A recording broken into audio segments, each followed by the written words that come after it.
थेवा माग कार्यक्रम सकेपछि हामी माथि 4 राते चौरी महोत्सव जुन क्षेत्र चाहिँ थेवा रुट भनिन्छ। थेवाहरू चाहिँ त्यो पिरिमलुम चम्जङलोङ हुँदै पुधापुर सिद्धापुर हुँदै आएको बाटो हो।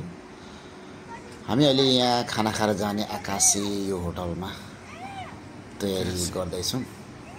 साथीहरू पछाडि छन्, साथीहरूलाई पनि हामी वेट गर्दैछौँ खाना बस्नको लागि।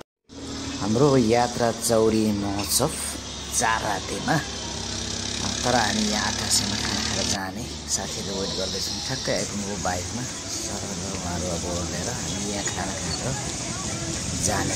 यहाँदेखि करिबन 3 घन्टा 2 घन्टा लाग्छ।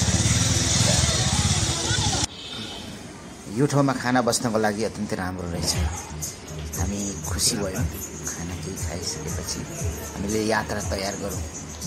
यो माथिको भैँसेटार भैँसे गैरी यहाँदेखि माथि पानी परिरहेछ, असिना पानी पर्यो, तर दुःख सुख गर्दै माथि बाइकहरू लाने क्रम, अरूले ल्याउने क्रम भइरहेछ। योहरू सुन्दर सुन्दरै देखिएको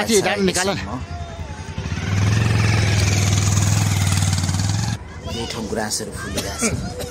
यो हाम्रो सिडेनको टोली रहेछ, गाडी हिँड्नु सकेर।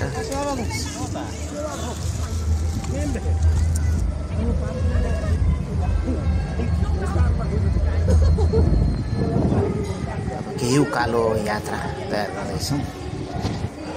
गाडी ओह्रालो आइरहेको छ, अरूमा चढेर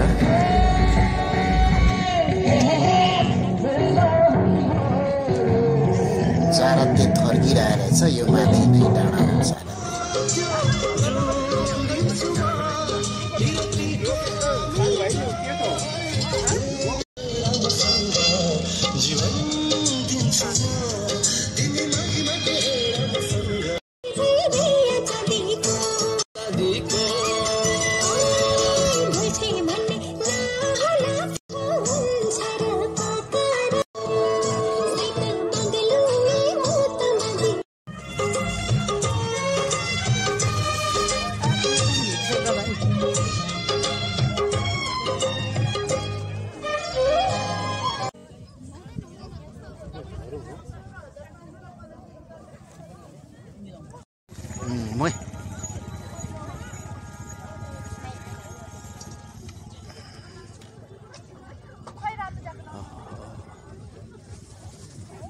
प्रिय शेरबहादुर गुरुङज्यूको यो जादुमय प्रस्तुति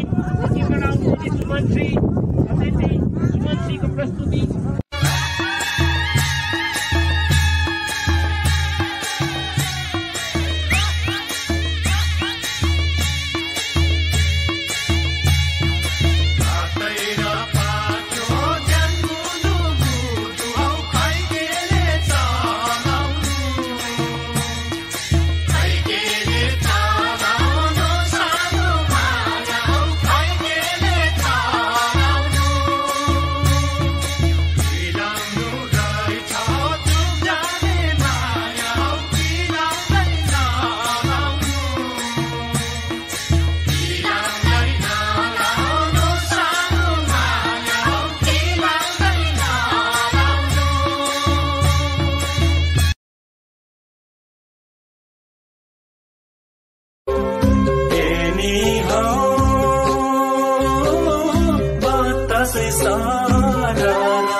सारा